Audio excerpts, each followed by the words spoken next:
school tomorrow. Jangan itu deh. I will be eating. Saya akan makan. I'll be eating. Don't worry about it. I'll be eating. Saya akan makan. Itu menyatakan bahwa kamu bahkan lebih melakukannya lagi, itu pasti lagi. Kalau kamu bilang dalam bentuk past, kamu mau katakan sama orang lain, Peter said he would be eating here, but he's not here. Gitu. Peter bilang dia akan makan di sini, akan sedang makan di sini, tapi dia nggak di sini. Gitu. Oke? Nah, mungkin kamu bingung kan? Itu nggak apa.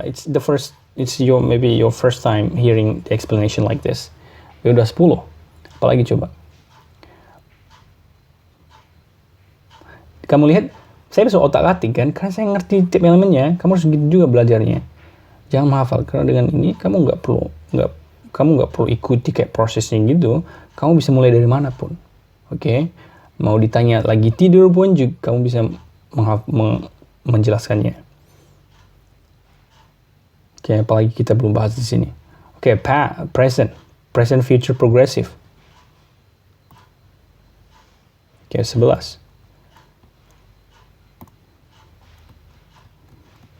Present, future, progressive. Oke, nah ini sama saja dengan past, future, progressive, tapi ini dalam bentuk present, gitu. Jadi kita menggunakan bentuk present dan future, subject plus will, plus be plus verb ing. Oke, I'll be eating. Misalnya, I'll be eating. Don't worry, I'll be talking about this. Aku akan berbicara tentang ini. Bahwa itu lebih spesifik nanti gitu. Itu yang kamu bicarakan dan waktunya itu kayak kamu menandakan bahwa itu bakal ada proses continuous di situ. Oke? Nah. Dan apa lagi? 12 kan jumlahnya. Sekarang udah 11, tinggal satu lagi. Apalagi satu lagi. Ini. Present, future, perfect, progressive. Apa coba? Dengan rumit kan? Nah, 10. Present, future, perfect, progressive. Wow, panjang banget. Oke. Present, future. Nah, kita menggunakan will kan karena itu present. Subject plus will. Plus, nah, perfect bilang saya butuh have atau has plus verb 3, ya kan? Itu present participle. Nah, future bilang saya butuh verb 1, ya, verb 1 yang bare infinitive. Oh, saya punya has tapi nggak apa deh, kamu pakai have aja karena saya punya have gitu kan. Itu kata perfect. Jadi dia pakai have di sini. Jangan verb 3 kan dulu. Karena progresif bilang jangan dulu, ya kan? Saya butuh be sama verb ing. Ya udah, be kamu kita verb 3 kan aja. And been plus verb ing. Jadi memenuhi semuanya gitu kan. Jadi semuanya mereka saling mempengaruhi.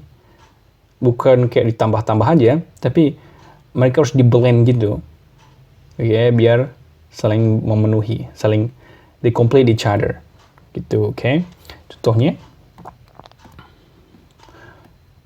I will have been, kenapa saya nulis plus di sini? I will have, told you the truth. Oke, saya telah mengasih tahu kamu kebenarannya. Bukan seperti ini. Jangan told deh, karena told itu cuma satu kejadian gitu kan. Apa kejadian yang bisa dilakukan berlanjut gitu. Misalnya I will have been eating rice. I will have been eating rice. I will have been. Jadi sesuatu yang tidak dikerjakan di masa lalu, di masa depan, yang akan terus udah dilakukan, terus berlanjut lagi gitu kan. Makanya ini jarang digunakan karena bisa digantikan oleh tanpa progresif gitu. I will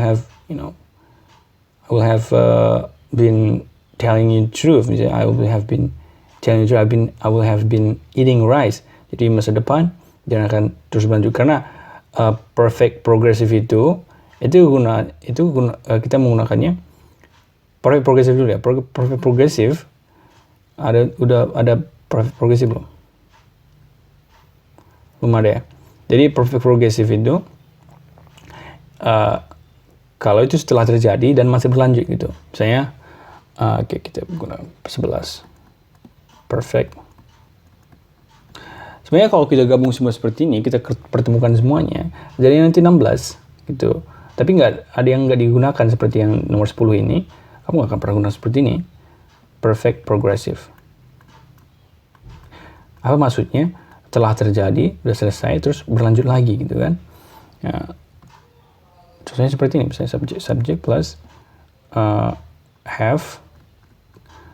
Kita tanya dulu kan, perfect ini present atau past? Present.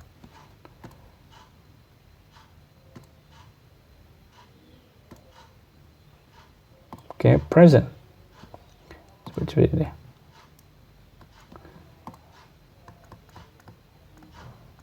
Present, oke. Present perfect progressive. Subject plus have atau has. Oke, plus progressive bilang saya butuh be dan verb being. Berarti be ini dijadikan verb 3. Been eating, misalnya verb 3, sorry. Plus verb ing. Oke. Misalnya I have been living here. I have been living here. Oke, for 1 year. Misalnya for 1 year. Saya sudah sedang tinggal di sini selama 1 tahun. Kita menggunakan ini kalau kita menyatakan sesuatu yang sudah terjadi, sudah selesai, dan masih akan berlanjut. Jadi kan, I have been living it. Ini menyatakan bahwa bakal terus berlanjut lagi. Oke, salah satu yang berlanjut lagi. I have been eating. Nah, di yang nomor 10 tadi, itu versinya ini, tapi ketika kamu menceritakan di masa lalu. Gitu sebenarnya. Jadi present itu sama past itu sama satu, tapi past ini masa lalu. Gitu.